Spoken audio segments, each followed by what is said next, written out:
Almighty God, who in your infinite wisdom and providential goodness has appointed the offices of rulers and parliaments for the welfare of society and the just government of humankind. We beseech you to behold with your abundant favor us, your servants, whom you have been pleased to call to the performance of such important trusts in this land. Let your blessing descend upon us here in Parliament assembled, and grant that we may, as in your presence, treat and consider all matters that shall come under our deliberation in so just and faithful a manner as to promote your honor and glory, and to advance the good of those whose interests you have committed to our charge. All which we ask in the name and for the sake of our Lord and Savior, Jesus Christ. Amen.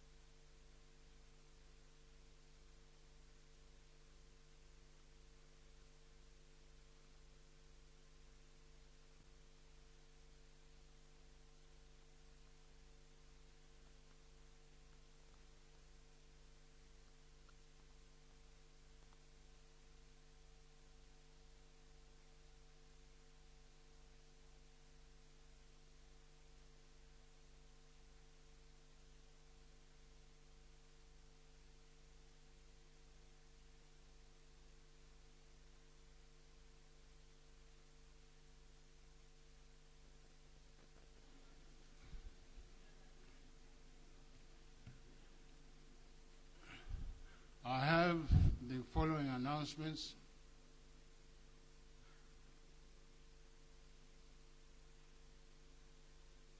I wish to inform the House that I have received the Constitution of Zimbabwe Amendment number 3 Bill, HB 1B 2026, from the Senate with amendments. Accordingly, in terms of Standing Order number 190, the bill shall be recommitted to the Committee of the Whole House for purposes of considering the amendments proposed on clauses 3, 4, 7, 10, 16, 23, and 27 of the bill. I wish honorable members to recognize the presence in the Speaker's Gallery of the following honorable members from the parliaments in the SADC region and officers from the SADC Parliamentary Forum, and these are Honorable Luis Santos from Angola, Honorable Jeromina Agostino, Mozambique, Honorable Victor Pologolo, Botswana, Honorable Senator Linda Ngomado from Eswatini, Honorable Mope Kati from Lesotho, Honorable Dr. Susuwele Banda from Malawi, Honorable Monde from Namibia,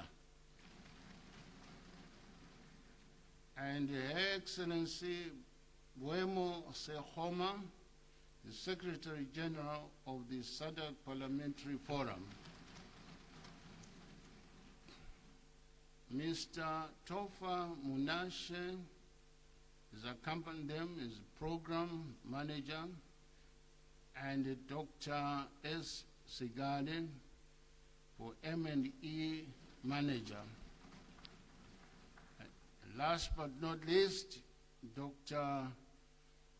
M. Magaza, the media manager. There are also other staff accompanying the honorable members. Thank you. Are there any notices of motion? Yes, Honorable Speaker. Yes. Thank you, Honorable Speaker. I rise to give a notice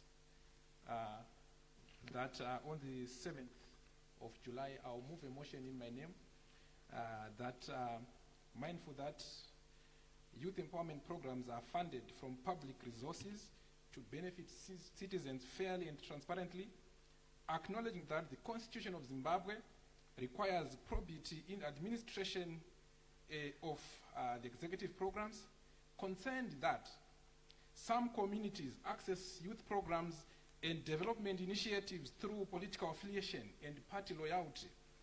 Further concerned that such conduct undermines equality, national unity, youth participation, public trust, and proper use of public resources. Recognizing that public programs serve all citizens, notwithstanding their political party affiliations. Now, therefore, Honorable Speaker, I call this House calls upon the executive to A, introduce legislation which criminalize the political abuse, manipulation, diversion, or discriminatory distribution of public-funded youth programs and development initiatives.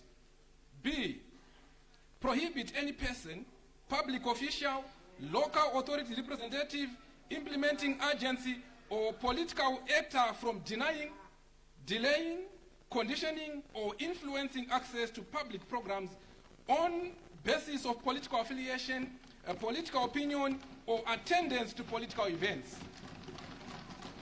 E, ensure transparent beneficiary selection, including clear eligibility criteria, public notification of availability of opportunities, transparent processes, and accessible complaint mechanisms.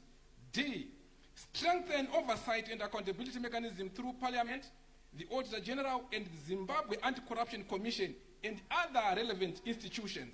E, provide penalties for offenders, including fines, disqualification from managing public programs, recovery of misused resources, and other appropriate sanctions. So I submit, Honorable Speaker. Thank you.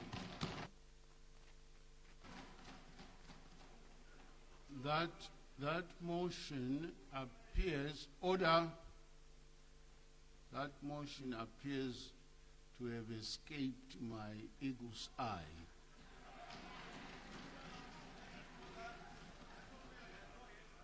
And it will need some sanitization for it to be acceptable. So, Honorable Member, you may need to see me so that we can sanitize it properly.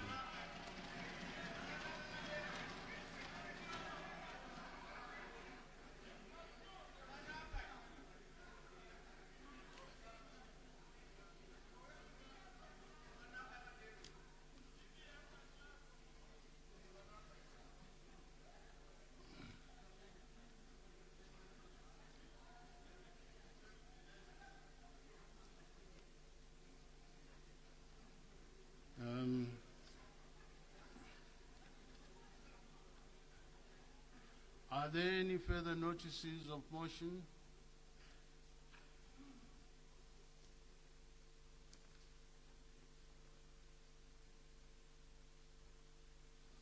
There is none. The clerk will read the first order of the day. Recommittal Committee Constitution of Zimbabwe Amendment number 3 HB 1B 2026. Thank you. The whole House will be in committee.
Order. Order.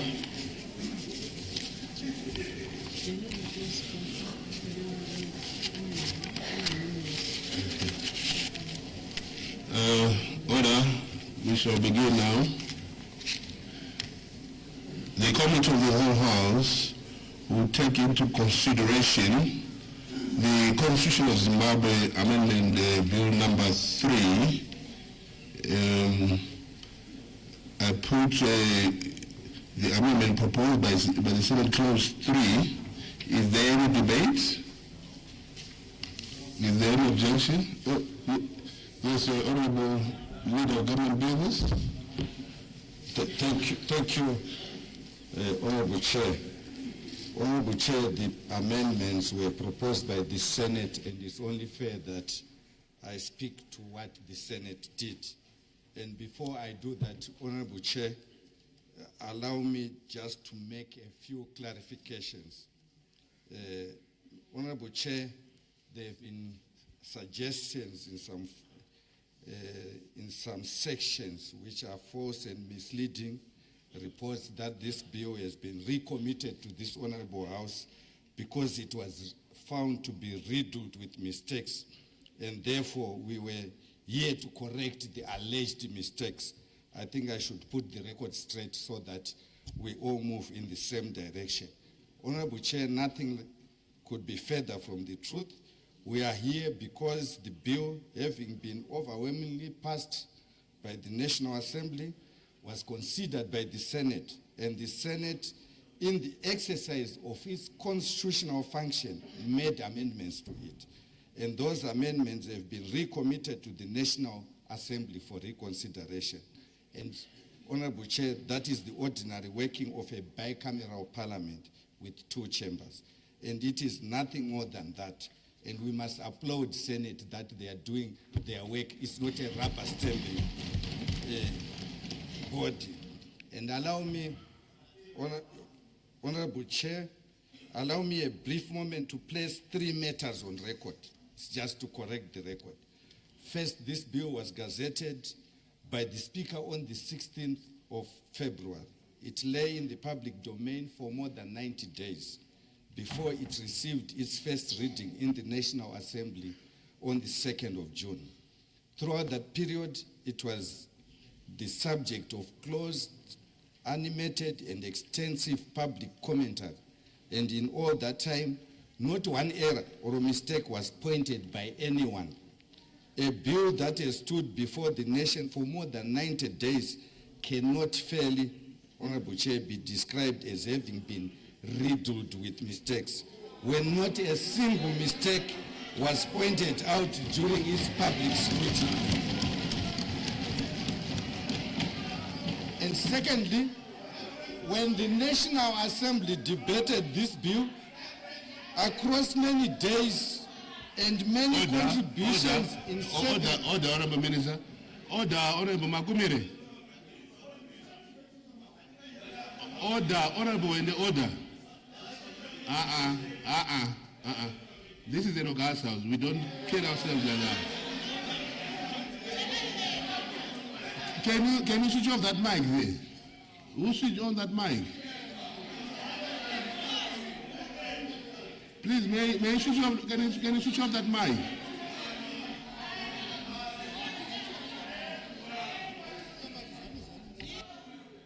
Thank you very much for being an honorable member. Order, honorable members. Order. Honorable Minister, please carry on. Thank you, Honorable Chair. Honorable Chair, I was saying that when the National Assembly debated this bill across many days and many contributions in 7 sittings, no member on either side of the ISO pointed to a single error or a mistake in its text. And thirdly, on a point of order. Senate. On a point of order. Point of order. Order, Honorable Minister. What's your point of order, Honorable members? What's point of order, Honorable Chair. Honorable Chair, the Leader of Government Business does not need to respond to social media aspersions. In this August House, these issues were not raised. There is no need to respond to them in this August House. You cannot waste our time by responding to rumors from the social media. If he is worried, he can do a press conference. It's all in good order. Order. Honorable Molokeli.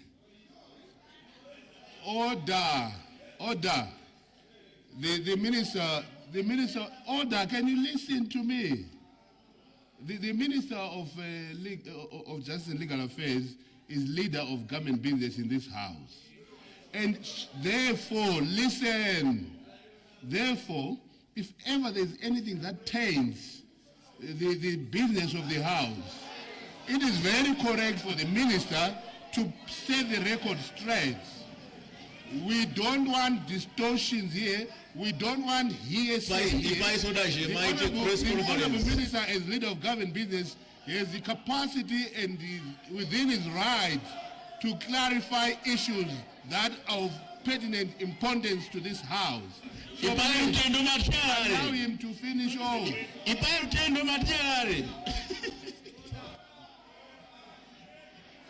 The issue... Hey, Honorable Molokeli, please. Honorable Molokeli, please take your seat. Please take your seat. Honorable Molokeli. In fact, he must tweet. Can you be guided by... You can give Rutendo Matiarare. You can tweet. Honorable Makumire. That's the first warning over there. Honorable Minister, please to carry on. Thank you, Honorable Chair. Honorable Chair, I was saying that it is the Senate applying itself to the bill with great care that identified the refinements that are now before us.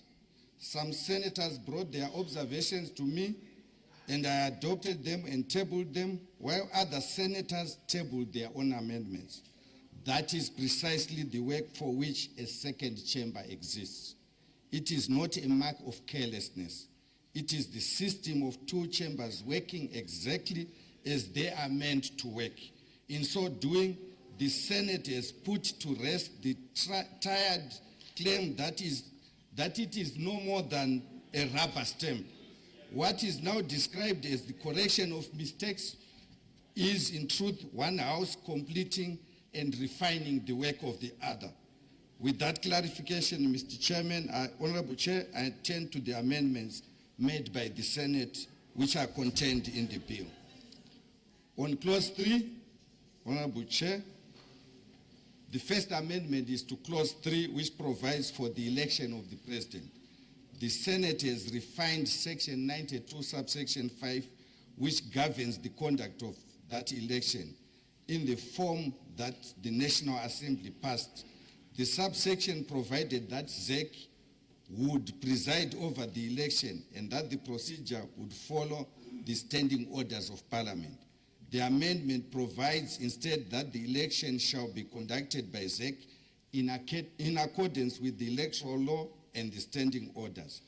The refinement, Honorable Chair, the refinement is one of precision. ZEC will conduct the election, not merely preside over it. And an election of this constitutional importance should rest not on the standing orders of Parliament alone, but also the electoral law, which will be aligned to the manner in which the President is elected in Parliament, and the amendment secures that footing. I therefore move that the amendment be adopted, Honorable Chair. Thank you. Thank you, Honorable Leader of Government Business. Is there any debate? I put the question that the amendment proposed by the Senate be now made. Those of that opinion will say aye. Aye. Those of the contrary opinion will say no. I think the ayes have it. The ayes have it. The question is accordingly affirmed, and the amendment is hereby made. I put the question that Clause 3 is amended by the Senate stands part of the bill. Those of that opinion will say aye. Aye. Those of the contrary opinion will say no. I think the ayes have it. The ayes have it. The question is accordingly affirmed, and clause 3 is amended stands part of the bill. I put clause 4. I put clause 4, Honorable Mshoriwa. Thank you, Mr. Chair. Mr. Chair, I've gone through the proposed amendment by Senate, which seeks to delete clause 94, subsection 3. And for the benefit of the House, this subsection reads, a vice president who becomes president on the death, resignation, or removal from office of the president assumes office when he or she takes before the Chief Justice or the next most senior judge available the oath of president in the form set out in the third schedule, which oath he or she must take as soon as possible, and in any event within 48 hours after the office of the president becomes vacant. Mr. Chair, Senate proposes to delete this clause and to delete the current provision of the Constitution. My view, Chair, is that I disagree with that proposal. I actually believe,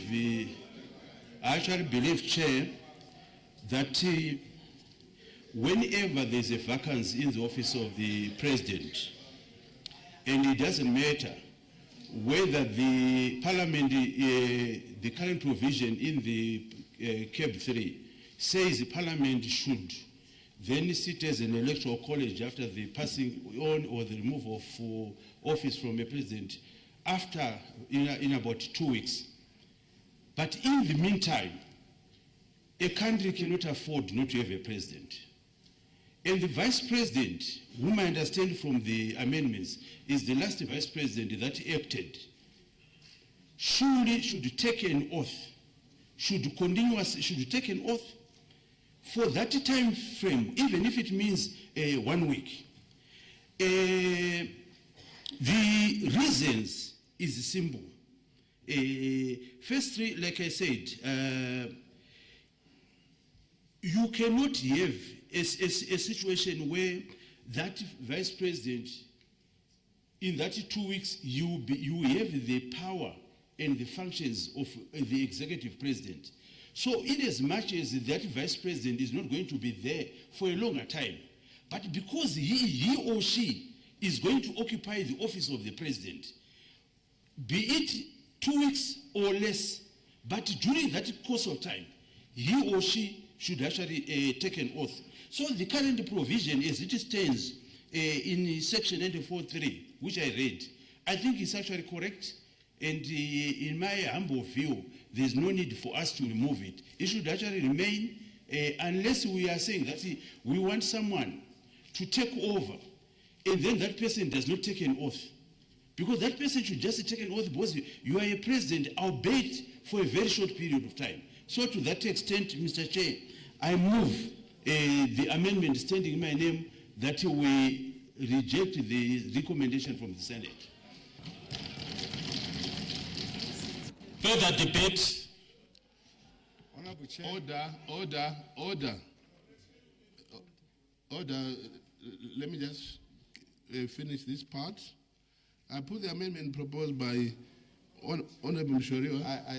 I need to respond. Yes. Clarify before you do that.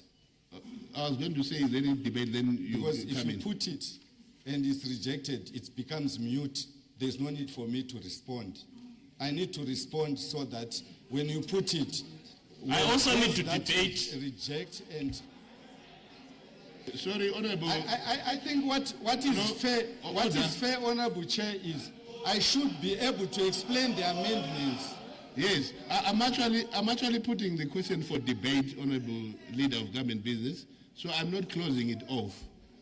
Like I was saying, I put the amendment proposed by Honorable Mshoriwa for the deletion of clause 4. Is there any debate?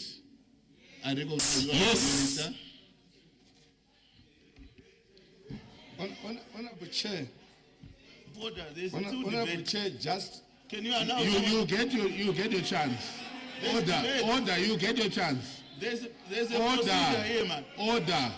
I've recognized the leader of government business. You get your chance. Order. You get your chance. So relax. Order. Honorable leader of government business, please carry on. Honorable Chair, Honorable Mshoriwa does not understand what we are doing here. This clause is no longer effective. Even if we don't remove it, it was not even effective currently. When we did amendment number 2, we removed this. We even indicated that upon a vacancy existing, the party would then choose where the president came from, the successor. So this is a cleaning up exercise. And in any event, when there is a vacancy, if the president cannot continue for whatever reason, you don't swear in somebody to act. There is a provision in the Constitution for an acting president pending the election of another president. So you don't, an acting president does not take an oath of office as if that is the actual president. So we are just doing the cleaning up of the Constitution by removing redundant clauses. In other words, what we could have opted to do is not to inform Parliament and requested the law reviser to remove it because it was dealt with. So what we are simply doing in this new clause is to make provisions that are current and consistent with what we did in CAP 3, which is what I'm going to do, to read to honorable members so that they can debate from a point of knowledge. Clause 4 is a new clause, Honorable Chair, which was not contained in the bill that we passed here. It amends the section dealing with the assumption of office by the president and vice presidents following an election by repealing section 94 subsection 3 of that section. And the reason is one of good order. Section 94 provided for a vice president who became president upon a vacancy to take the oath of office, which is what we deleted in CAP 2. That provision no longer applies. When Parliament passed Amendment number 2 in 2021, it removed the automatic elevation of a vice president upon a vacancy in the office of the president. This bill now provides that upon such a vacancy, Parliament elects a new president within 30 days. Within 30 days, the old subsection, therefore, has no further work to do and is accordingly removed so that the Constitution does not continue to carry a provision the law has already left behind. That's the reason. I so move that the amendment proposed by the Senate be taken into consideration, I think.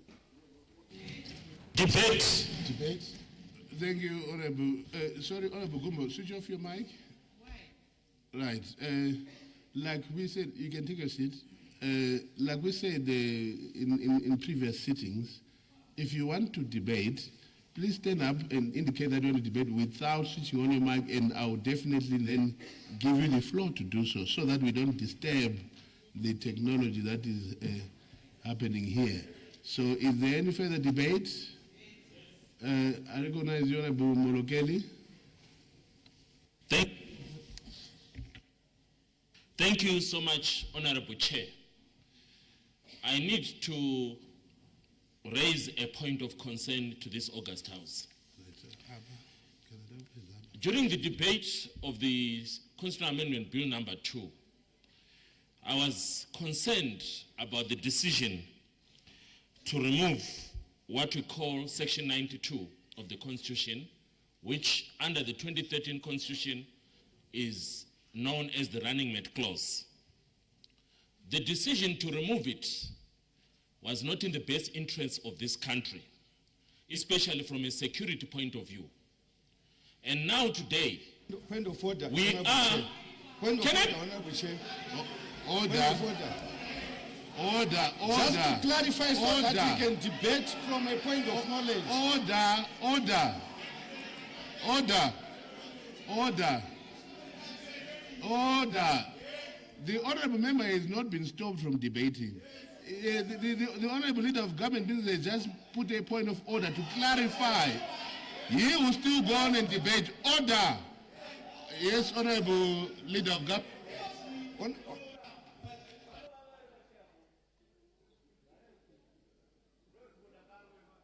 Honorable Chair, CAB 3 did not remove the running mate. So we cannot debate something that was removed 4 years ago, and you raise concern now. I think that is not in order. We cannot waste our time here debating things that were removed 4 or 5 years ago. Order. Honorable Molokele, I hope you heard that. And yeah, but he misunderstood me. I never spoke about CAB 3. I spoke about CAB 2. Order. What the leader of government business is simply trying to say is that we cannot debate something that happened years ago. Right? So, stick to this clause as proposed by order. Can you stick to this clause as proposed by Honorable Mshoriwa? Please, go ahead and stick to the clause. Honorable Chair, I think this is not fair. I'm trying to present an argument. You are giving us an opportunity to debate.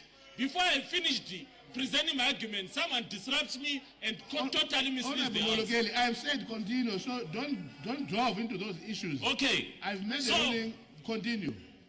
What you are dealing with is a legal lacuna that was created by a short-term decision of removing Section 92 of the original 2013 Constitution under the Second Amendment Bill.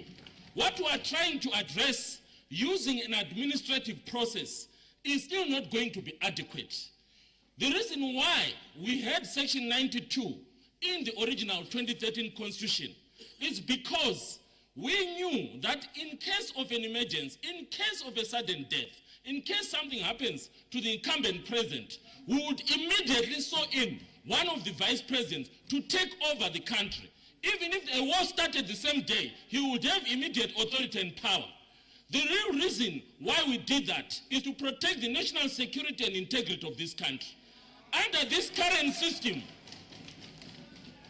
I need to educate the House. Under this current system, Order, members. Order. Let's listen to him. Under this current system, we have a legal lacuna that could lead to a constitutional crisis, that could lead to a national political instability and insecurity. There is a difference between an acting president who is acting as an acting president because the current president is alive and well, maybe he's traveled out of the country, and an acting president who is acting in the aftermath of the original incumbent. Those positions are not the same. If the president of the country leaves today to attend a conference in Zambia, he appoints one of the two vice presidents in an acting capacity, but he remains as the de jure and de facto president of the country. So, what the honorable leader of government business is addressing is an administrative issue that has no constitutional relevance or validity whatsoever. What it means is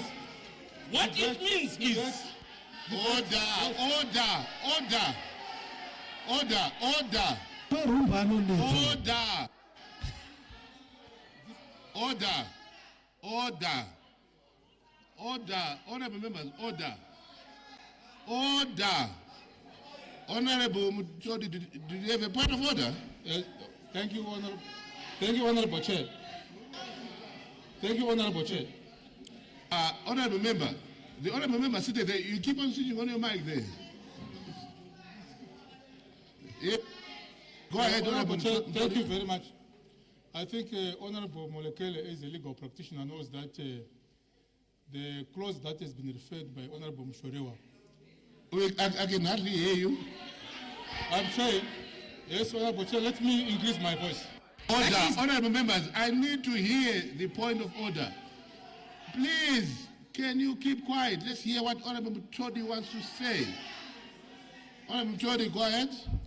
Yes, what I'm saying, Honorable Chair, is that the proposal being made by Honorable Mshorewa is at law what we call a brutum fulmen. It is a brutum fulmen in the sense that the provision has already been taken over by events. By virtue of Cap 3 being adopted by this parliament, it means that that provision is now a brutum fulmen. And on the logical part of it, Honorable Chair, given Order, Honorable Mdori. That is debating. Order.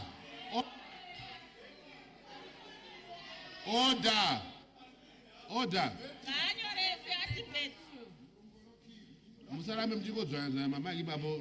Honorable Mangana, Honorable Magumire babo. Zimai magenyo. Msatame mchidaroga. Aywa. Honorable Mdori. Your point that you are bringing is a point to make in a debate. So we'll give you a chance to respond to that. You have a point. Thank you, Honorable Chair. Honorable Mulugele, please go ahead. Thank you so much, Honorable Chair. I wanted to make sure that it's very simple and straightforward. We need to be consistent. As I speak to you this afternoon, we have got what we call a deputy minister and a cabinet minister. As we speak this afternoon, there is not even one deputy minister who is allowed to be an acting minister under whatsoever circumstance. There is a reason, there is a logic behind that. When you are a deputy minister, you are not the substantive minister. That's why even if the substantive minister is on leave, the deputy minister cannot be the acting minister. Using the same logic, you do not expect someone who became a vice president because the president was still there to be allowed to be acting president in replacement of a substantive president. That means that they automatically have the same powers that a de facto president has. In the same way you are refusing that a deputy minister be an acting minister, you should not then allow an acting vice president to be an acting president in the same capacity as the de facto and de jure president. It means they need to be sworn into office so that if the country starts a war with Zambia tomorrow or Zambia attacks Zimbabwe, they have to make decisions just like a substantive president, just like a substantive minister. So this logic is fundamentally flawed. It also does not address an issue of concern. What if the last acting vice president decides to say that I want to be the president of this country? What will you do about it as parliament? What if he dissolves parliament? What will you do about it? You will be dissolved as parliamentarians by an acting president who has not even sworn in. This is a constitutional crisis that we are creating. Order. So what I'm saying. Order.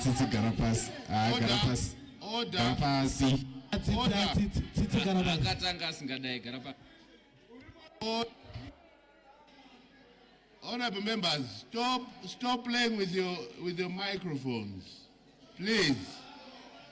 Honorable Molokeli, can you wind up now? What I'm trying to help us to understand is that by trying to address a constitutional matter using an administrative process, we are like trying to create a constitutional crisis that will come and haunt us as a country tomorrow. That last sitting acting vice president, the vice president who was last acting as president, cannot be given the same level of power with an acting president who is replacing an incumbent president. So that is the legal misfortune or legal mischief that you are trying to create. And I'm urging the honorable leader of government business to sit down and thoroughly understand the implications. Because if I'm the last acting president, I'll just run with this thing. I don't need parliament to vote for me. I'll just run with it. Thank you so much. Any further debates? I recognize Honorable Mtodi. Thank you, Honorable Chair.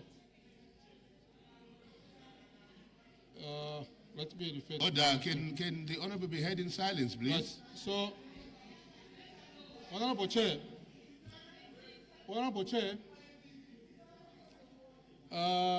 the clause alluded to by Honorable Mshorewa is a brutum fulmen at law. It has already been taken over by events.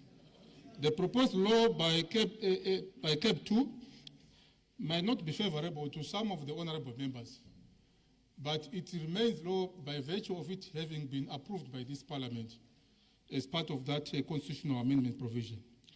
So the clause has been taken over by events and should not be smuggled into this parliament as an afterthought. I also want to address the logic that is being forwarded by Honorable Molekele, saying that an acting president... Point of order, Honorable Chair. Cannot... Order. Point of order, Honorable Chair. Order. Sit down. Yes, what's your point of order?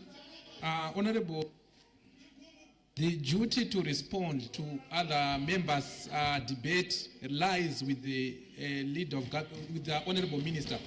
Honorable Mtodi has no prerogative to respond to any other member here. May he just debate then the minister Order. Pujugumbu. Order.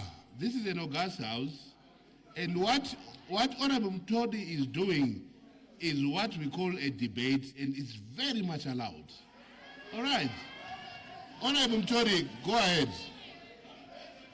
Thank you, Honorable Chair. My last point was to address the input from Honorable Molekele. Honorable Molekele does not take cognizance of the fact that... Point of order. I need to be protected. Taking an oath of office. That's unprocedural. You can't respond. You are not a minister. You can't respond. You can debate your view, but you can't respond personally. Honorable Molekele, you can't abuse the house like that. What's wrong with you? It's not correct. Aye. How is it done? I said it done. Sitabuka sonke asezinjalo.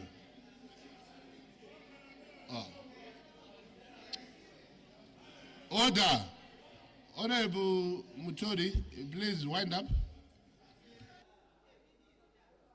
I had already winded up saying that the input by Honorable Molekele is not taking cognizance of the fact that vice presidents, as they currently exist, still act as presidents even without taking oath of office. So giving a caretaker president sweeping powers even to declare war and to take oath of office would be misleading and would actually create chaos. So the current input of the law as proposed under Cap 3 should be upheld, and the proposal by Senate should be adopted by this House. I thank you, Honorable Chair. Thank you. Any further debates? I recognize the government chief whip.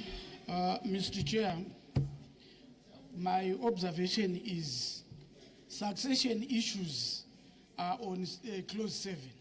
Why don't we deal with this? Because it's only removal. Then we go to succession issues on clause 7. Then we debate what they want to debate.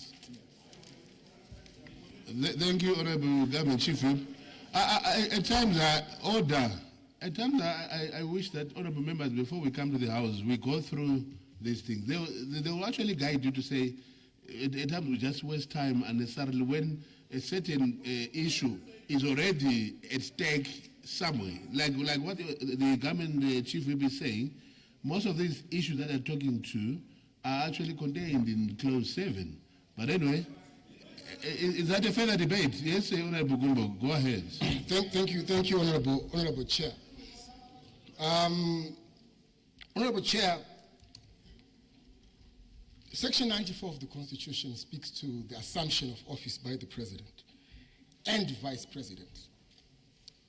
And what it does, contrary to the sentiments passed by the Minister that subsection 3 is an inconsequential clause of the current Constitution prior to the amendment, is rather insincere and incorrect. In fact, the Minister says he's cleaning up the Constitution is in fact contaminating the Constitution. And I'll make my point, Honorable Speaker, Honorable Chair. We don't read the Constitution or constitutional clauses in isolation. Constitutional clauses speak to each other. Section 94 on the assumption of the presidency makes two separate but significant suggestions which speak to two other clauses which I'll make reference to in my submission. Section 94 subsection 1 deals with the person who has been elected president. That person must then take oath of office, so on and so forth. Section 94 subsection 3 speaks of a different scenario under which or through which a person can assume the office of president. Section 94 subsection 3 must be read in conjunction with section 101 of the Constitution, which speaks to the issue and question of succession. So already the drafters and the framers of this Constitution and this clause were making a futuristic positive assumption that there will be a situation where the transition of the presidency will be subjected to a succession question or process. So subsection 3 deals with that. That's why it starts by saying where a vice president assumes. Now, I want to take this House to section 143 subsection 1, and I hope the minister is following. Section 143 subsection 1 of the Constitution. You see why these two sections in section 94 speak to different scenarios. Indulge me as I go to this section. Section 143 subsection 1, Mr. Chair, says that Parliament is elected for a 5-year term which runs from the date on which the president-elect is sworn in and assumes office in terms of section 94(1)(a). So, the life of Parliament is tied to the election of the president and the assumption of office in terms of section 94 subsection 1. With the current amendment that is proposed to remove section 3, what the minister or what Senate has proposed is to say, let's remove an alternative way that the president can assume office. And consequently, or the consequence of that, is that when a person assumes office in terms of section 94(1)(a) alone, section 143 of the Constitution is affected. Parliament will renew every time a president resigns, dies, and a vice president takes over office in terms of section 94(1)(a). So you do not, you do not seek to remove an alternative method of assuming office without affecting section 143 subsection 1, which says the life of Parliament runs for 5 years, or for the years that it runs, as proposed now 7 years, after the assumption of office by the president. I so submit. Order. Minister. Is there any further debate? Minister. If I am wrong, Order, Bugumbo, you debated like an honorable learned counsel. Why you now want him to behave like a hooligan? Huh? Honorable Mshoriwa, you want to debate? Okay. Honorable Minister, I'll come to you. Let's exhaust Honorable Mshoriwa first. Yeah, Mr. Chair, I listened to the Honorable Minister. No, he can still debate. He just moved it, but he hadn't debated it. No, remember, I moved the amendment, Mr. Yes, you can go ahead and debate. Mr. Chair, I listened to the response from the Honorable Minister objecting to my amendment. But I want to just state that the oath of office is a constitutional prerequisite for the lawful exercise of the presidential powers. In my view, it is not a mere formality, but a constitutional commitment to uphold and defend the Constitution. Secondly, Mr. Chair, the duration of service is irrelevant. Whether the acting president serves for 2 weeks, 1 week, the office being exercised by the acting president is that of a president and must carry the same constitutional obligations. And thirdly, Mr. Chair, dispensing with the oath creates an unnecessary constitutional exception and risk undermining the legitimacy of decisions taken by a person exercising presidential authority. Because what we are basically saying is that if a person is in that office without taking an oath, we are literally undermining the decisions. Then, Chair, it is my view that retaining Section 94.3 as it is preserves constitutional certainty and reinforces the accountability and maintains the dignity of the highest office of the Republic.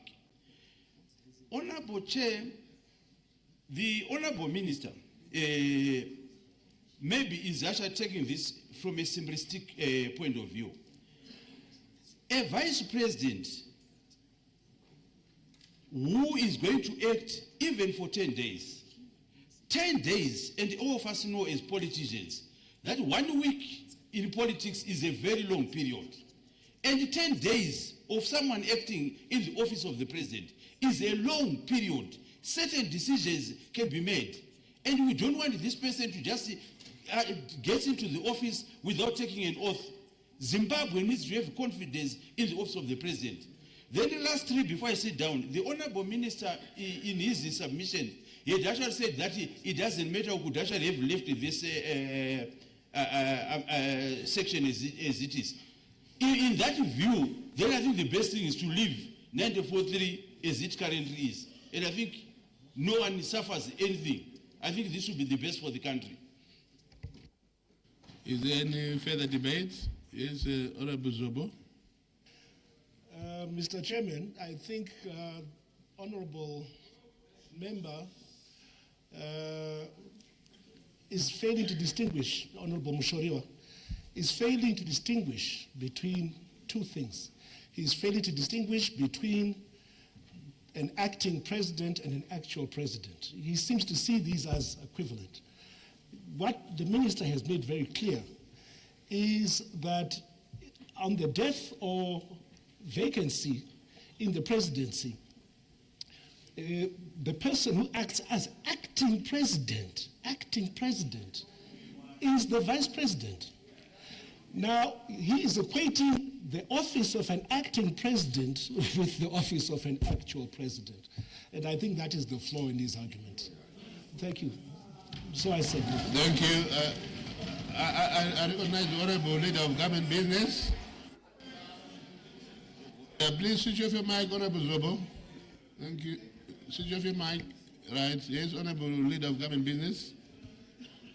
Honorable Chair, Honorable Zobo is very correct. And we must read Section 94 the way it is reading. It says a vice president who becomes a president, not acting. We no longer have a vice president who becomes the president automatically. So this is irrelevant. I don't see what we are debating, because it's saying a vice president who becomes president on the death. We don't have a vice president who automatically assumes the presidency anymore. Whether it was wrong or right, but it's no longer in our statutes. So we are simply deleting what is no longer relevant. So whether you argue whether it was correct what we did or not, it's neither here nor there. The Constitution is saying a vice president who becomes a president. And the Honorable Gumbo was animated, he went to 101. It states that upon the death, a vice president who becomes acting, and we have a whole chapter on the powers of an acting president. And it stands as it is, nobody is challenging it. I propose that we move, Honorable Chair.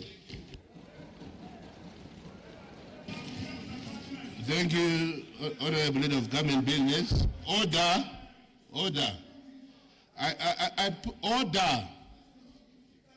Order. I put the question that the amendment proposed by Honorable Mshoriwa be now made to delete clause 4. Those who of that opinion will say aye. Those of the contrary opinion will say no. I think the noes have it. The noes have it. The question is accordingly affirmed, and the amendment to delete clause 4 is hereby negatived. I put the amendment proposed by Senate of clause 4. Is there any debate? I call upon the Honorable Minister. Honorable Minister, you had already addressed that issue. Do you want me to put the question? Thank you, Honorable Chair. Honorable Chair, I put the amendments as proposed by the Senate on clause 7. Clause 7, Honorable Chair. Sorry, it's clause 4. It's clause 4. We're doing the Type it. We're first dealing with the Honorable Mshorewa's submission. Now, so we can put the question. Thank you. Right. I put the question that the amendment proposed by the Senate be now made. Those of that opinion will say aye. Those of the contrary opinion will say no. I think the ayes have it. The ayes have it. The question is accordingly affirmed, and the amendment is hereby made. I put the question that clause 4, as amended, stands part of the bill. Those of that opinion will say aye. Those of the contrary opinion will say no. I think the ayes have it. The ayes have it. The question is accordingly affirmed, and clause 4, as amended, stands part of the bill. I put clause 7. Where is it? I put clause 7, amendment of section 101 of the Constitution. Is there any debate? Honorable Minister? It's okay. Okay. I put the question that the amendment proposed by the Senate be now made. Those of that opinion will say aye. No, Chair. You are supposed to go for a debate. You didn't go for a debate. You are supposed to go for a debate. That is the procedure. Order. We are ready to debate. Order. You didn't go for debate. Order.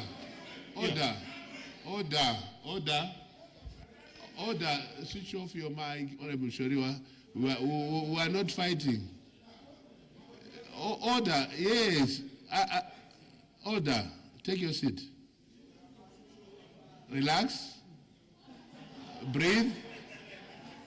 Right. I'd asked for debate, Honorable Shoriwa. Maybe you did not hear. It's okay. We are not yet lost. All right. Relax.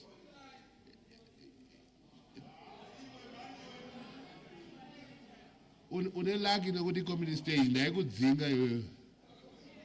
Oh yeah. Honorable Mshoriwa, do you have any debate on this? Yes, I do have a debate. Okay, I recognize you. Thank you, Chair. Chair, I've also looked into the amendment by Senate on clause 11. I don't have a problem with the text, except that I think for the... sorry, did you say clause what? Clause 7. 7, okay. Yeah. I thought I had 11. No, okay. It's 7. Right, so what I was going to propose, Chair, to the Minister, is that we add the words to after the submission by the Senate to say assumes office in terms of section 92, then we continue to say up to expiry of the former presidency term. And the reason is just for clarity, to make sure that this person is going to act is going to be president up to the end of the term of the former president. So his or her job is to finish the term. So I wanted to make sure that for completion, let's include up to expiry of the former president's term on what the Senate has proposed. Any further debate? I call upon the Honourable Minister. Do you want to respond? Honourable Chair, Honourable Mshoriwa has confused himself because we amended and we said in the bill, if he read the bill that passed through this August House, it says if there is a vacancy, Parliament will sit within 30 days. He left that standing and introduced another amendment that will conflict with one that he has left standing. So I think let's put the amendment proposed by the Senate. I thank you. Thank you, Honourable Minister. Order, Mshoriwa, it's all right. Sit down. There's no animosity at all. Don't worry. There's no animosity. I put the question that the amendment proposed by the Senate be now made. Those of that opinion will say aye. Those of the contrary opinion will say no. I think the ayes have it, the ayes have it. The question is accordingly affirmed and the amendment is hereby made. I put the question that clause 4 as amended by clause 7, as amended by the Senate stands part of the bill. Those of that opinion will say aye. Those of that opinion will say aye. Those of the contrary opinion will say no.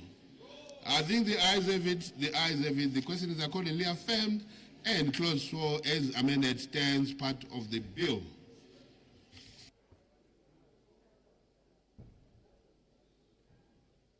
Right, I put clause 10, I put the amendments proposed by the Senate of clause 10, amendment of section 143 of the Constitution. Is there any debate? No? 11.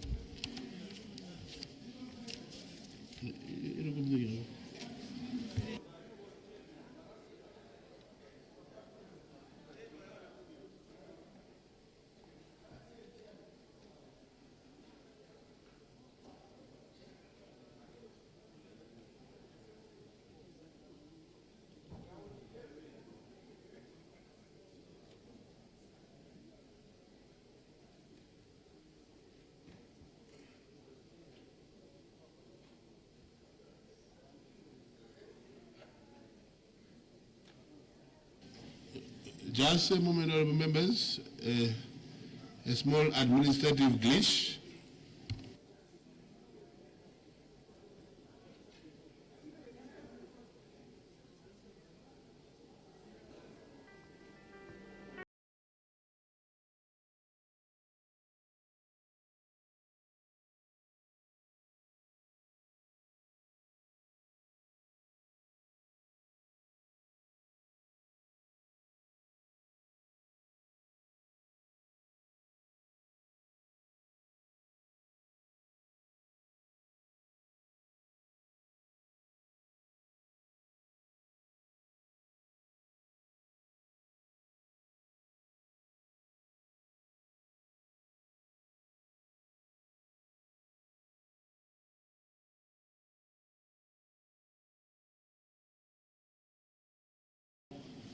Order. Let's have all members taking their seats, please. Honorable Chigumbu and Honorable Tsvangirai, take your seats.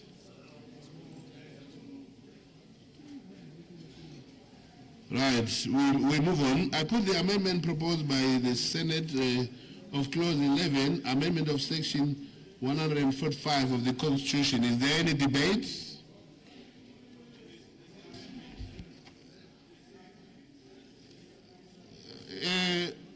Honorable Moyo, are you standing up to debate? Okay.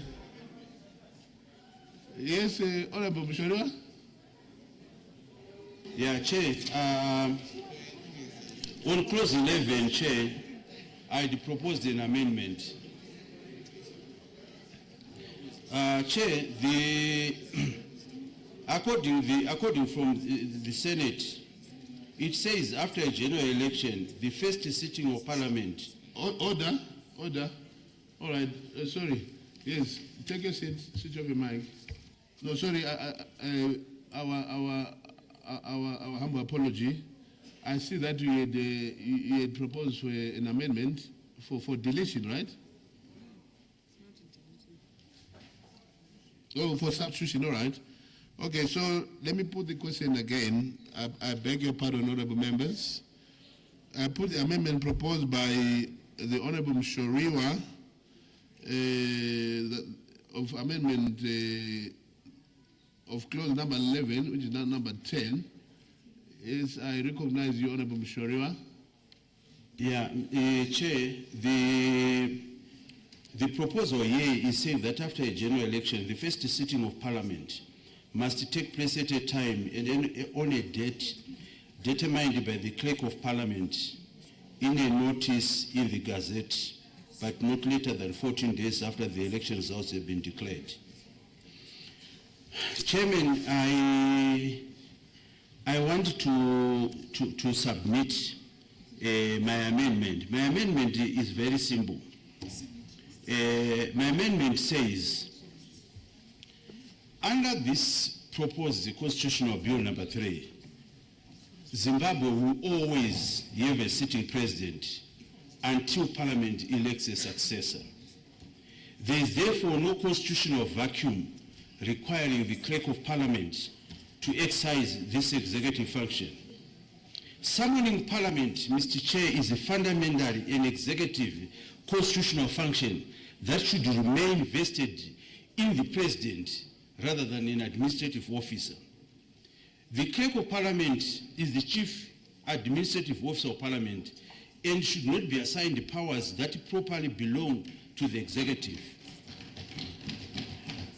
Allowing the President to summon Parliament preserves the constitutional separation of powers while permitting the clerk to perform the administrative tasks associated with convening the sitting. This approach, Mr. Chair, maintains constitutional consistency by ensuring that the executive authority remains vested in the head of state and government until a new president is duly elected by Parliament. So what we are basically saying is that instead of the Clerk of Parliament summoning Parliament, the head of state or the incumbent president should actually summon Parliament. And maybe that will be one of his last duties as the sitting president. He summons Parliament. Parliament comes, then elect a president. But to then say that that president will be now a lame duck president just seated in the office, does not have even power to then do such a simple task. So my view is that we need the incumbent president to do. But further to that, Mr. Chair, you need also to understand, I've actually been checking within the various jurisdictions. I've not come across such a proposal. And this is one issue that I think the Honorable Minister needs to consider. To simply say, we have a president. There will not be a day in this country where we cannot have a president in office. Unless we are basically saying, no, that president will be a president who will vacate office because an election of Parliament has happened. It doesn't happen like that way. I so moved, Chairman. Thank you. Any further debate? Yes, I recognize. Thank you, Mr. Chair. Honorable Chair, we are faced with a situation where the function of the process from after election for us to elect a president rests with Parliament. And the Clerk of Parliament just gives a notice. It's not going to do anything, but it just gives a notice. Maybe for a lighter moment, I would say, Honorable Mshoriwa, if the present president decides not to call parliament, what do you do? The president who is current, and we are bringing in another president, and he has the function, he has the authority to call parliament, and he decides not to call parliament, what will you do? So, an independent someone who have no interest whatsoever with the president would be the best person to guarantee that parliament will be called.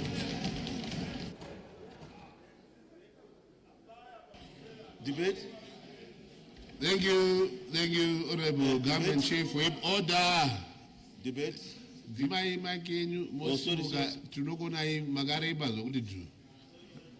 Right. Yes, Honorable, I recognize you. All right, no tender, Chairperson. I think I would want to agree with the government chief whip that the president that is going to be replaced will obviously be now a conflicted president. And it makes sense if you look even at from South Africa. It's the clerk actually who calls the parliament to come and sit so that they can perform the.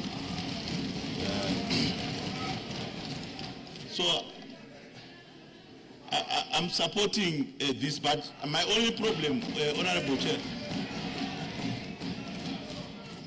my only problem is with. Order, honorable members. Honorable members on my right, order. My only problem is with the 14-day period. I think it's too long. I would want to suggest that I think a 7-day period will be sufficient. You know, that's my proposal. Thank you. Thank you. Is there any further debate? Right. I put the question that the amendment proposed by Honorable Mshoriwa be now made. Those of that opinion will say aye. Those of the contrary opinion will say no. I think the noes have it, the noes have it. The question is accordingly affirmed, and the amendments proposed by Honorable Mshoriwa are negatived. I now put the amendment proposed by the Senate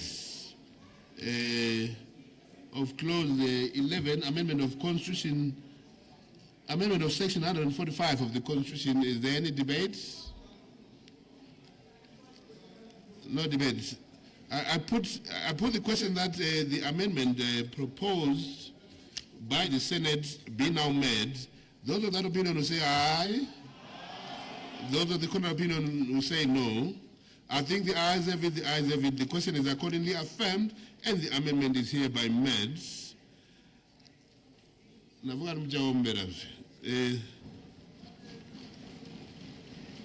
I put the question that clause 11, as amended by the Senate, stands part of the bill.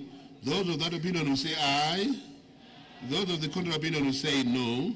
I think the ayes have it, the ayes have it. The question is accordingly affirmed, and clause 11 as amended stands part of the bill. I put the amendment proposed by Senate of clause 16, amendment of section 163 of the Constitution. Is there any debates? No debates. Is there any objection? No objection heard to. I put the question that the amendment proposed by the Senate be now made. Those of that opinion will say aye. Those of the contrary opinion will say no.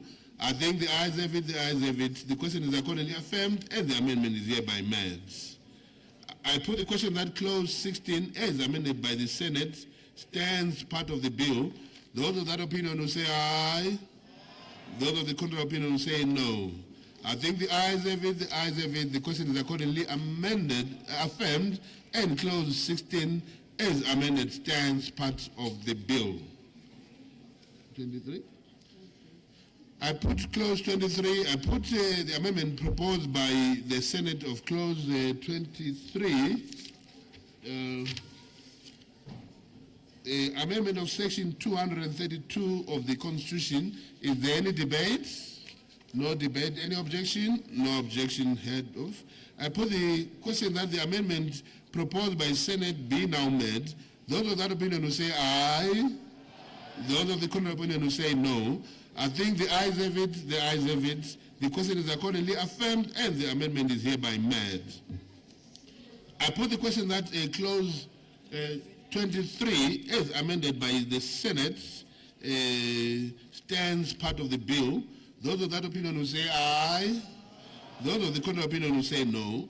I think the ayes have it, the ayes have it. The question is accordingly affirmed, and clause 23, as amended, stands part of the bill. I put clause 25, I put the amendment proposed by the Senate, that clause 25, amendment of section 243 of the Constitution be now made. Is there any debate? No debate. Any objection? No objection, agreed to. I put the question that the amendment proposed by the Senate be now made. Those of that opinion will say aye. Those of the contrary opinion will say no. I think the ayes have it, the ayes have it. The question is accordingly affirmed, and the amendment is hereby made. I put the question that clause 25, as amended by the Senate, stands part of the bill. Those of that opinion will say aye. Those of the contrary opinion will say no. I think the ayes have it, the ayes have it. The question is accordingly affirmed, and clause 25 is amended, stands part of the bill.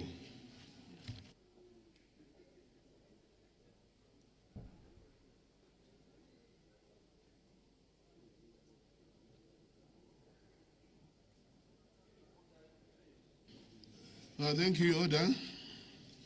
I shall now report the bill with the amendments proposed by the Senate to the Speaker.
Order. Order. Can you take your seats?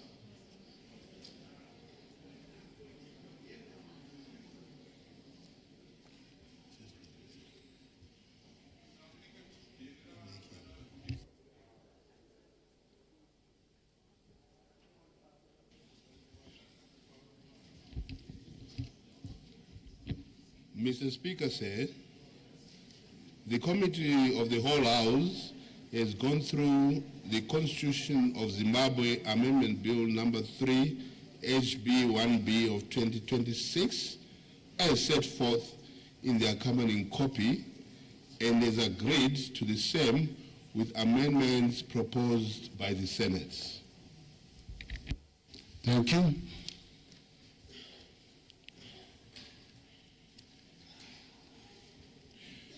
The chairperson of the committees reports the Constitution of Zimbabwe Amendment number 3 Bill, HB 1B 2026, with amendments as proposed by the Senate.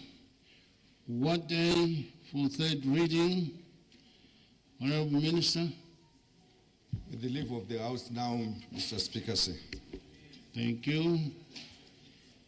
Section 328, subsection 5 of the Constitution of Zimbabwe provides that a constitutional bill must be passed at its last reading in the National Assembly and in the Senate by an affirmative vote of 2/3 of the membership of each House.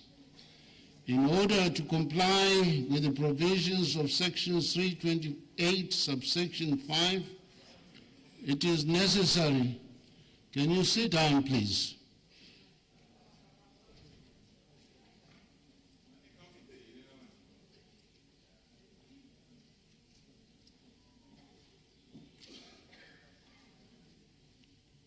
In order to comply with the provisions of Section 328, subsection 5, it is necessary that the number of affirmative votes cast by honorable members be recorded. In terms of the voting process, bells will be rung for 7 minutes to enable honorable members who are within the premises of Parliament to make their way to the chamber. At the expiry of the 7 minutes, all the honorable members will be expected to be in the chamber and the doors will be secured.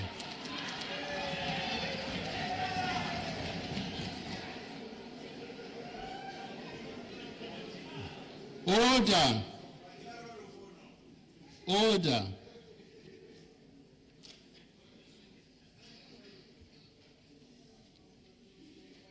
No member will be allowed to enter or leave the chamber before the actual voting.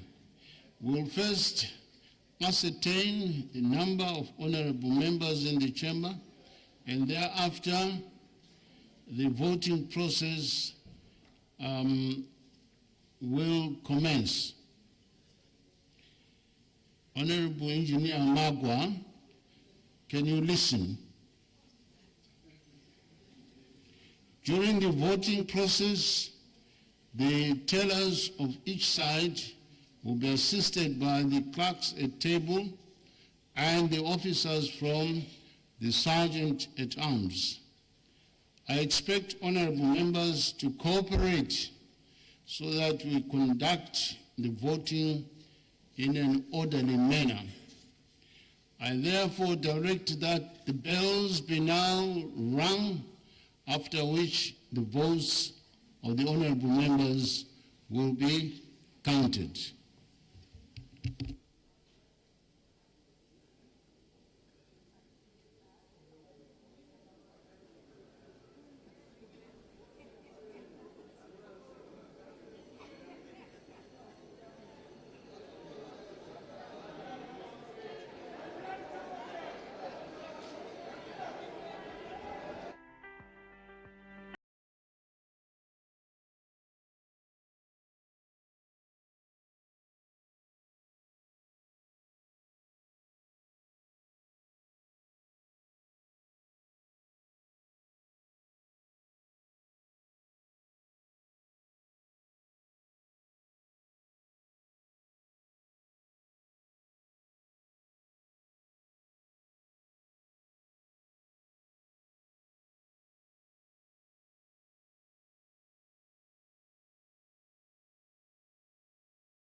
members, order.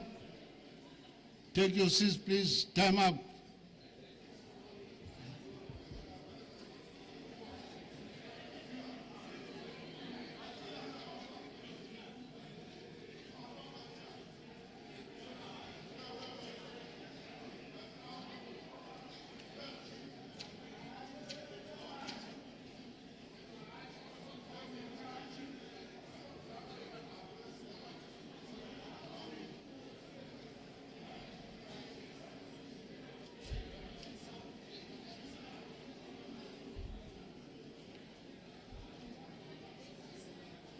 Right. Honorable members, take your seats.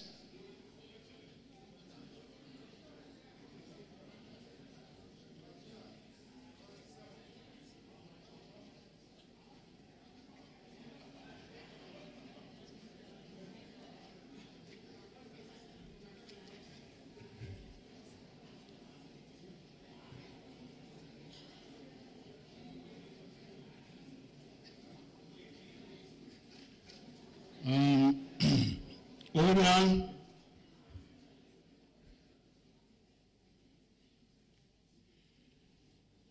The motion over which the House shall divide is the question that the Constitution of Zimbabwe Amendment number 3 Bill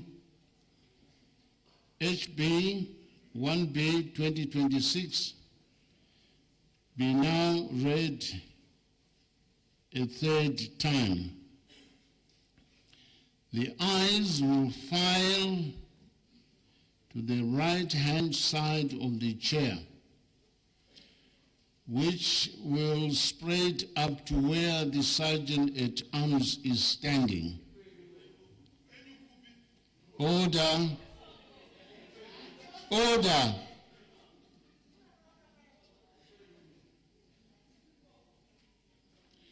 The nose will file to the left-hand side of the chair, which will be the right side of the Sergeant-at-Arms. Each side must choose its own two tellers to do the counting of honorable members voting on their side. Can the tellers please take position? Two tellers on either side, and the clerks at tables will join them.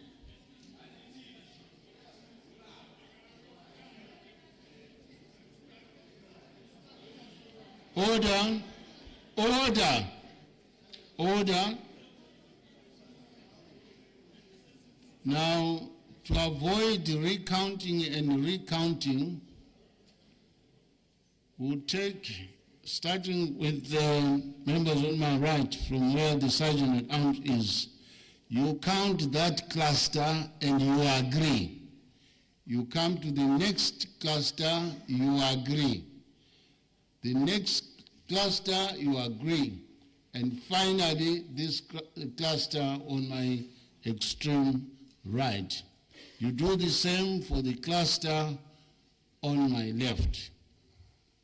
Please proceed.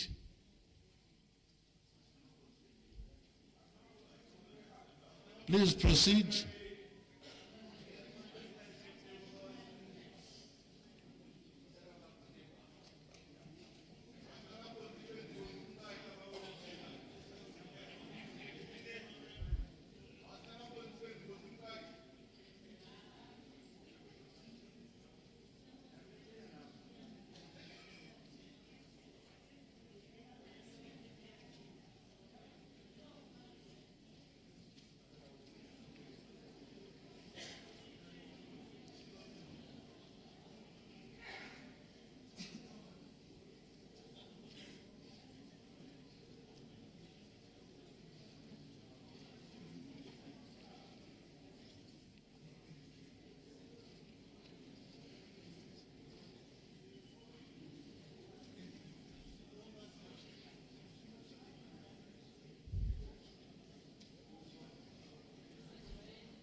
Please, once you've agreed, can we move to the next cluster?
Right.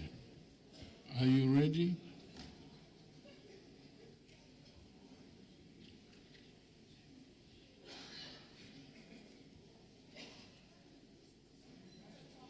Just a minute.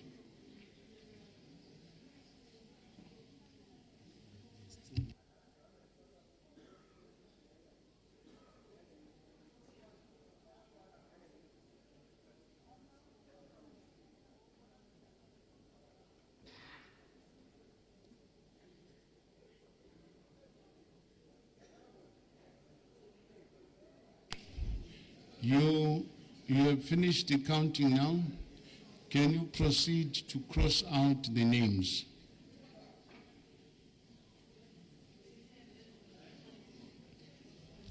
Divide yourselves, don't follow each other.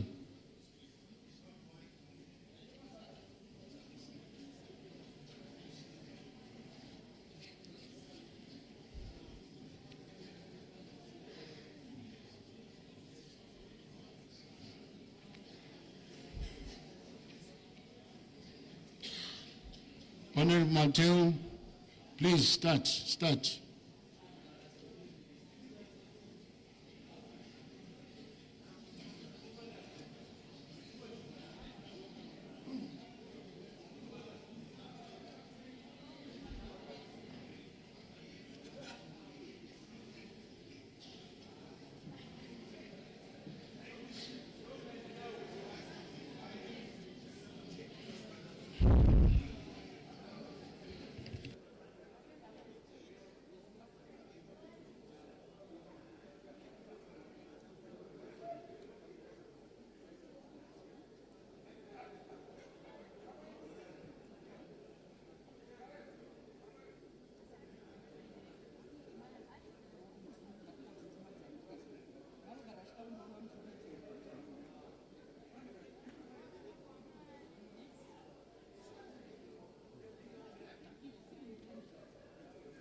Tailors on my immediate left. Tailors on my immediate left. Can you move?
Clerk of Parliament, can we have progress, please?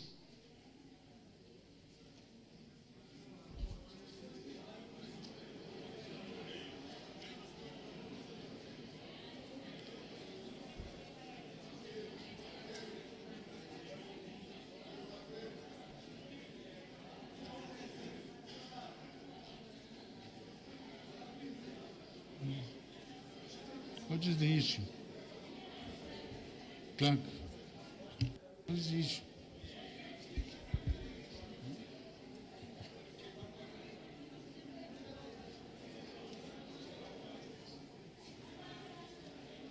What is the issue? Like I'm saying, they can't account for one person. So I said they should. Who is that one person? It's coming, we can't pick out count and see if we have the 267 or 280. Most of it's probably point of the Minister of Justice. When we're counting the number of people present. Minister of Justice and appointee. Yes, and unlike the others who moved, he remained in his seat, so they may have went to the team that was there. So they are counting now. They're counting, so what they have. And then what happens with the cross-checking? We go back to cancelling again. The names. No, we will pick the day.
Tell us, please.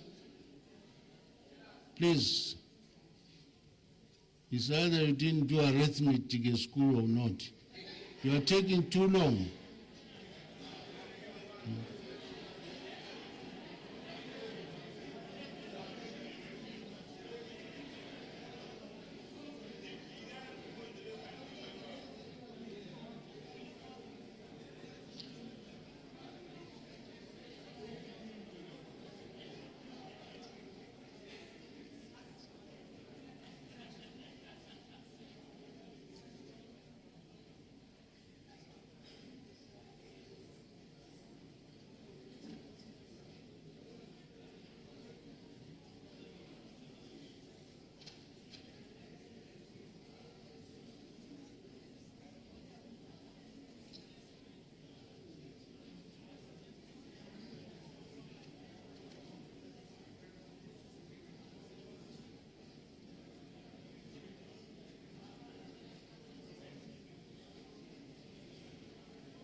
Okay, can we have the teller announcing on my left?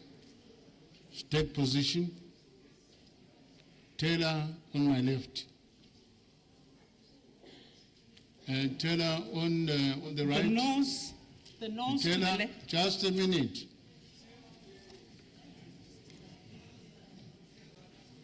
Right. Can I proceed? You want to proceed? Yes. The nose to the left, total number 41.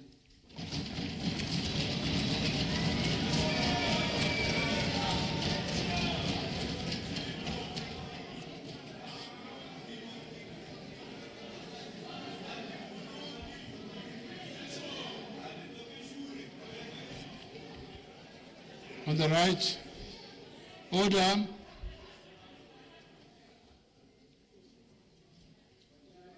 On the right. Yes, to the right, 226.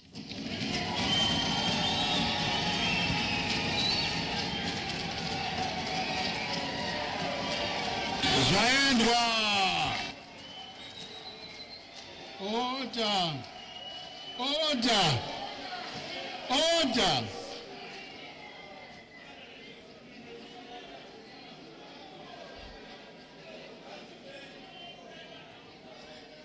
Honorable members, on my right, please, let's have order. I have not yet announced the results formally. If you want to sing and sing outside there when I've announced it. Yeah.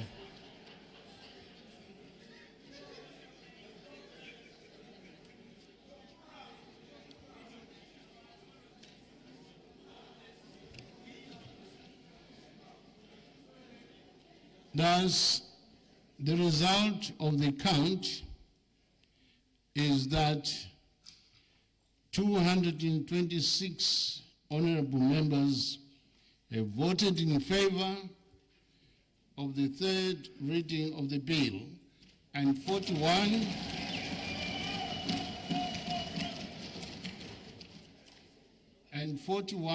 have voted against the bill. The number of the affirmative votes recorded is not less than 2/3 of the membership of the National Assembly. I therefore declare the final votes in the National Assembly on the Constitution of Zimbabwe Amendment number 3, Bill HB 1B 2026, to have been in accordance with the provisions of Section 328, subsection 5 of the Constitution. The clerk will read the bill a third time. Constitution of Zimbabwe Amendment number 3, HB 1B 2026. The Honorable Minister of Justice and Leader of Government Business. Thank you, Mr. Speaker, sir. Mr. Speaker, sir, before this Honorable House rises, allow me a few words, Mr. Speaker, sir. And it should be placed on record that what the House has done is momentous. Mr. Speaker, it is historic. Mr. Speaker, it is historic, and these are not words I use lightly, Mr. Speaker, sir. They are often easily spent and rarely end. Yet, here they are, deserved, and the years will bear them out into posterity. I thank first, Mr. Speaker, His Excellency, the President, on whose summons the House returned to finish its work. Mr. Speaker, sir, I thank you for the steady and experienced hand with which you have brought these proceedings to their close. My deepest appreciation, Mr. Speaker, is owed to honorable members of this House. And I would not let this moment pass without expressing it in full. Honorable members have carried this bill the whole of its long way, from the first reading, through a second reading debate, through its examination clause by clause, to the confirmation of the Senate's amendments, a legislative process that did credit to Parliament. Members from every province and from both sides of the House engaged the supreme law of the land with a seriousness the nation could witness, and for that work I thank them, and thank them each and all with great appreciation. That commitment did not end when the House rose. The work was nearly done when the recess fell, and honorable members were under no compulsion to return. The calendar had released them. They were called back, and they came in the midst of their recess to finish the historic work they had begun. Nothing in that is taken for granted, Mr. Speaker, sir, and the Honorable House should never take it for granted. And they came to work. That is the final proof of a commitment to national duty that no words of mine can improve upon. Because they came, Mr. Speaker, and because they finished the job that they started, the House is now free of the bill. When honorable members return from their recess, they will return to a clear table. The matter that called them back is settled and behind them, and they may take up the rest of the pressing business of the House that gave way to it. What the House has done, Mr. Speaker, is its constitutional duty. It has made law. That is the one task the Constitution places in the hands of this honorable House and of no other. And in discharging it, the House has done the highest thing a parliament can do. The law it has made will enable the progressive building and development of this country. The steady work that a settled constitutional order exists to make possible, undertaken for the Republic and for no individual at all. What was decided here, Mr. Speaker, was decided not for today, but for those who will come after, the beautiful Zimbabweans not yet born, who will one day live under it. History will vindicate them, for what is done for posterity is not judged by the present, but by the verdict of the years to come, Mr. Speaker said. The House has listened, it has debated, it has decided, now it has finished the business. It was called. It came, it asked, and it answered. It began a great work, and it carried it through. The honorable members who did so have my lasting gratitude. I do not doubt, Mr. Speaker, the gratitude of the nation and of those who will come along after us. I thank you, Mr. Speaker, sincerely, and I now move that the House do now adjourn. It has been moved that the House do now adjourn. Is there any debate? I put the question that the House do now adjourn. Those of that opinion will say aye. Those of the contrary opinion say no.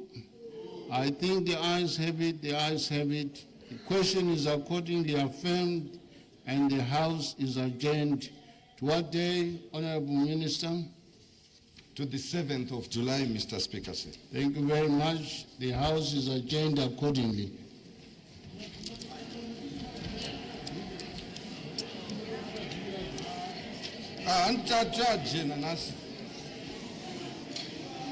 May I be allowed to lead the procession in silence?